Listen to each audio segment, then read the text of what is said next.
Et oui, effectivement, Bertrand, on se retrouve ici dans cette salle du théâtre Jean Vilar, de ce magnifique théâtre. Et j'ai la chance d'être avec Florian, qui est le directeur technique de cet établissement, de ce magnifique établissement. Merci beaucoup de donner un petit peu de votre temps, parce que tu es en pleine visite là. Est-ce qu'on peut déjà retracer en quelques mots l'historique de ce théâtre, qui est vraiment magnifique, un théâtre à l'italienne, on le rappelle? Oui, alors c'est un théâtre à l'italienne, en effet, qui est sorti de terre aux alentours de 1842. C'est un théâtre qui a toujours eu cette activité de représentation de spectacles vivants et qui s'est en fin de compte amélioré au fur et à mesure des années pour arriver à ce qu'on a aujourd'hui. Il date pas d'hier, hein.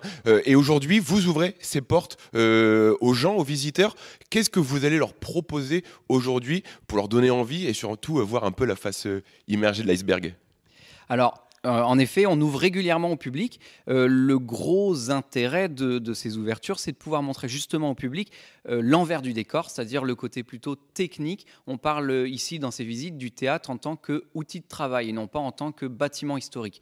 Ce qu'on va leur apporter, c'est leur expliquer les besoins qu'on en a eus au fur et à mesure des âges et les réponses que l'on a apportées. Et ces réponses, c'est ce qui donne aujourd'hui le théâtre que l'on connaît, ou en tout cas la salle de spectacle que l'on connaît partout en France. Et en quoi c'est important pour ces gens justement de découvrir tout ça, l'histoire qu'on a, si on s'y intéresse pas, on peut pas le savoir. En quoi c'est important de le faire? Alors, il y a deux gros intérêts. Le premier intérêt, c'est de comprendre.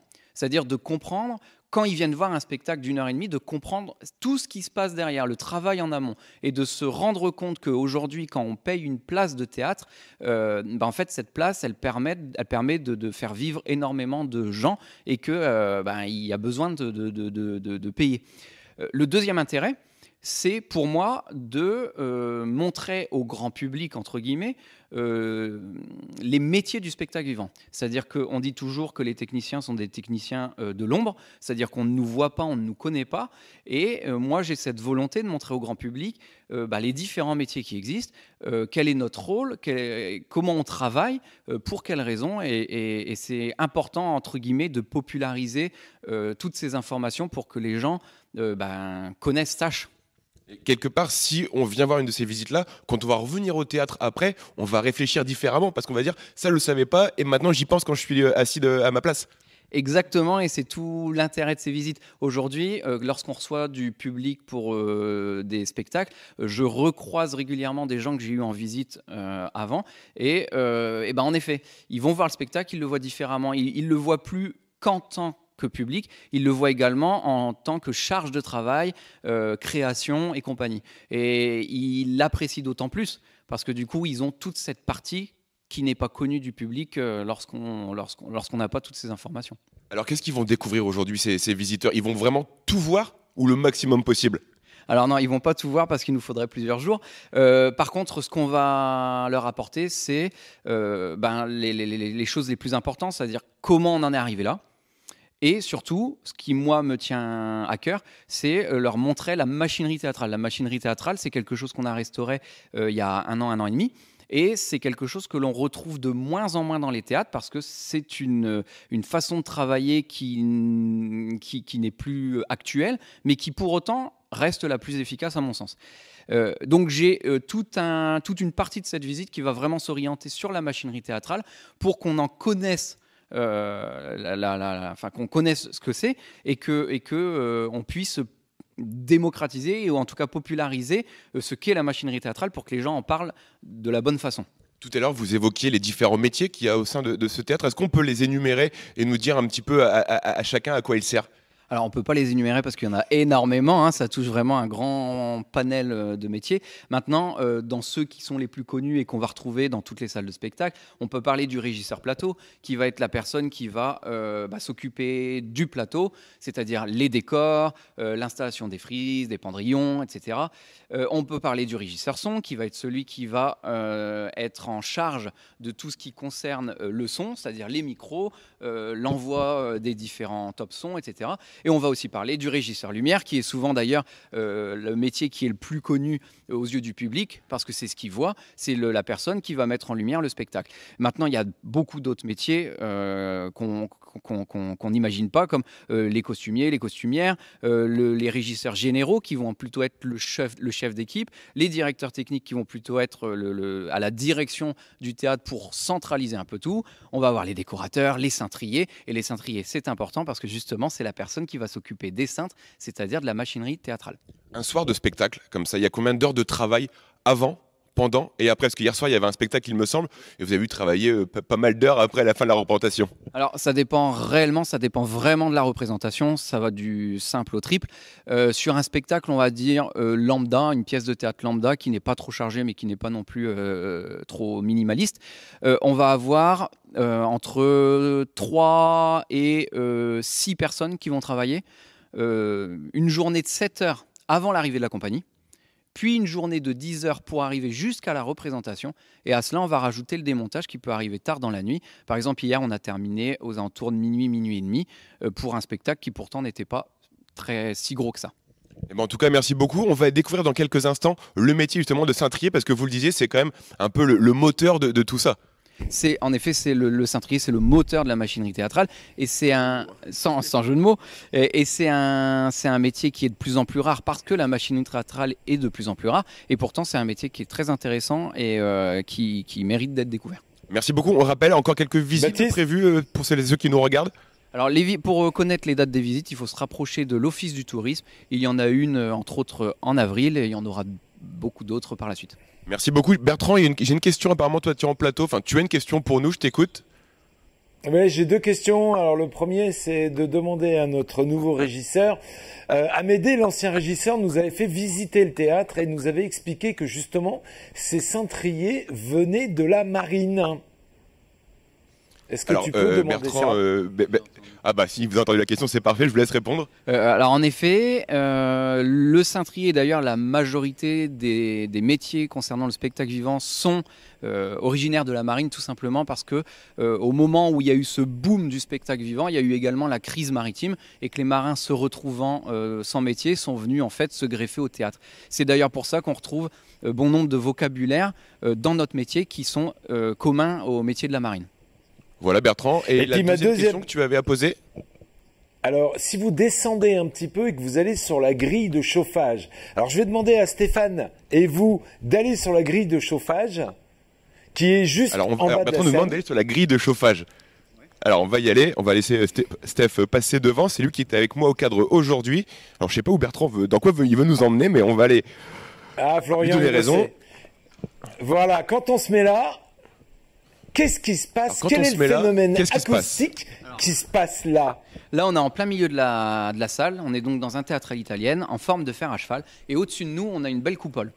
Ce qui se passe, c'est que justement, quand on est sur ce point central, lorsque l'on parle, on a cette sensation d'être amplifié, comme si on parlait dans un micro. Pourquoi? Parce que notre onde sonore, elle va venir, elle converge en fait sur ce point-ci. Donc à cet endroit-là, quand vous parlez, eh ben, vous avez cette sensation d'être sonorisé fortement. Bah franchement, je ne le savais pas, et en tout cas, je me coucherai un peu moins bête ce soir, comme tu disais, Bertrand, tout à l'heure. Est-ce que tu as d'autres questions avant que je laisse Florian reprendre le cours de sa visite? Non, je remercie Florian pour cette belle visite et puis pour tout ce qu'on va découvrir. Donc, on vous retrouve tout à l'heure. Et j'invite vraiment ceux qui viennent au théâtre de faire l'expérience sur cette grille. C'est assez impressionnant. Merci Baptiste, merci à Stéphane et merci à Florian. Merci Bertrand, à tout à l'heure. Nous, dans quelques instants, on va prendre un petit peu de hauteur. Parle moins fort, tu parles trop fort. À tout à l'heure, t'es amplifié. Ils nous font une visite privilégiée du théâtre Jean Vilar qui est accessible à l'ensemble du public. On y va avec eux et on va découvrir maintenant le métier de cintrier, me semble-t-il. Baptiste, on est avec vous. Exactement, Bertrand, je te l'avais dit il y a quelques minutes, on allait prendre de la hauteur avec Stéphane, on n'a pas le vertige, ça va, et je suis avec Christophe qui est le cintrier de ce théâtre Jean Vilar. Tout d'abord, merci de prendre un petit peu de temps parce que je sais que tu as une visite guidée après avec les gens qui sont en bas. Ce métier de cintrier, tout simplement, je rentre dans le vif du sujet, ça consiste en quoi? Bonjour en tout cas. Alors le cintrier consiste tout simplement celui qui va manœuvrer les porteuses, c'est-à-dire qui va manœuvrer, qui va descendre ou monter les perches, tout simplement, et qui va charger, c'est-à-dire que s'il y a 150 kg de projecteur ou de décor, je vais mettre du poids, ça s'appelle des pains, c'est-à-dire je vais mettre 150 kg de charge sur mon panier de charge. Et en fait, tu suis des fiches qui sont données par les compagnies quelques semaines avant de venir se produire ici à Saint-Quentin. Bien sûr, 15 jours avant, j'ai mon petit dossier, j'ai le plan de feu qu'on appelle. Je note sur ma fiche de charge, sur toutes les perches, ce que j'ai en lumière ou en décor. Je suis préparé, j'ai mon poids total et puis je charge tout simplement. C'est un travail. Est-ce qu'il y a du stress forcément avant, mais pendant le spectacle, on a toujours une petite pointe de stress, même si on sait que ça fonctionne? Bien sûr, il y a toujours du stress parce que c'est la sécurité quand même, parce que j'ai pas le droit à l'erreur non plus, parce qu'il y a des techniques, il y a des comédiens, et j'ai pas le droit à l'erreur sur les charges que je dois. Si je fais mal une charge, je peux blesser quelqu'un, quoi. Est-ce que, comme les acteurs, est-ce qu'on fait des... On répète, je cherchais le mot, est-ce qu'on fait des répétitions avant le jour J, avant le plan de feu, comme tu le dis? Bien sûr, si tout à fait, il y a des manœuvres à faire, du coup il y a une répète à faire, il y a des manœuvres à faire pour des effets à monter ou à descendre, pour avoir un peu la magie du spectacle, chose qu'on ne pouvait pas faire avant, mais oui, bien sûr. Alors justement, toi, tu me l'expliquais tout à l'heure, mais on va l'expliquer aux téléspectateurs qui sont avec nous. Comment tu es arrivé dans ce métier de cintrier? C'était pas vraiment prévu à la base, hein? Non, du tout. Alors moi, je suis arrivé en 2013 en simple. Je faisais l'imperture à ce temps-là, rénovation il y a 3 ans, et après Amédée Zapparasta à ce temps-là m'a conseillé de faire un peu des manœuvres de plateau, des aides, on va dire son lumière. J'ai fait ça jusqu'en 2022. Et ensuite, avec Amédée Zapparasta, quand ça a été validé, c'est perche contrebalancée à l'allemande, avec Florian Catonnet en même temps. Ils m'ont proposé ce poste de cintrier, que j'ai validé forcément, parce que ils m'ont expliqué, ça m'a plu. Donc j'ai fait une formation à Paris d'une semaine, et ensuite en manœuvre 1 mois avec mon chef, et après 2 mois bien en live à contrôler ces perches contrebalancées que j'aime beaucoup en tout cas. Une formation d'une semaine pour être cintrier, c'est quelque chose qui est possible apparemment. Apparemment c'est possible, la preuve. Je suis encore là et en 1 semaine, ouais. C'est beaucoup de calculs, on ne peut pas faire n'importe quoi forcément, et oui, super. Alors aujourd'hui, on vit à l'époque des évolutions technologiques. Il y a quelques années, ce qu'on voit sur les images de Stéphane, on n'avait pas de moteur. Et maintenant, on a une petite aide. Comment ça fonctionne? On va le montrer justement aux téléspectateurs qui sont avec nous, comment ça fonctionne. Et on va vraiment vous montrer des images exclusives. Et Christophe va nous montrer comment ça fonctionne. Il va peut-être nous l'expliquer même un petit peu avant. Bien sûr, pas de problème. Alors du coup, moi, quand j'arrive le matin, si j'ai une perche, donc la 21, je préviens mes collègues en disant « Attention plateau, je vais descendre une perche ». Donc je descends, donc je charge. Voilà. Donc j'ai ma cage de contrepoids. Donc ici, s'ils ont mis à peu près 60 kg de projecteur ou de décor, moi je prends un pain de cette manière qui pèse 12 kg et je le mets dans le panier jusqu'à arriver à mes 60 kg de charge. Donc quelque part, toi, tu n'étais pas de la marine avant, mais tu travailles et tu fais du sport en même temps, parce que quand on voit toutes les charges qu'il y a là, et par perche à chaque fois, ça fait beaucoup. Ça fait beaucoup, c'est vrai. Sur 37 perches, ça fait beaucoup. On n'utilise pas les 37 perches non plus, mais il y a du poids quand même.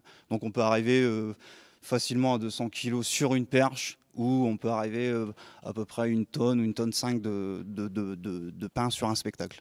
Une journée type pour un cintrier comme toi, c'est quoi? C'est aléatoire forcément, ça dépend de l'aéroportation. C'est quoi la journée type pour toi? Alors ma journée type, c'est-à-dire que nous on a un pré-montage avant, donc moi je suis de journée ici. Suivant après le spectacle le lendemain en version live, les répètes le matin pour finaliser les réglages lumière, plus les frises, plus les pendéons, plus si j'ai des manips de perche à faire, je reste en jeu le soir en même temps. Donc alors, on va refaire en direct, on va remonter la perche numéro 21. On a envie de lui faire du sport en même temps à Christophe, comme ça il n'aura pas à aller à la salle ce soir. Et on y va doucement. Voilà, c'est du direct. Et vous allez voir sur les images de Stéphane que la perche numéro 21, eh ben, elle remonte aussi rapidement qu'elle est descendue.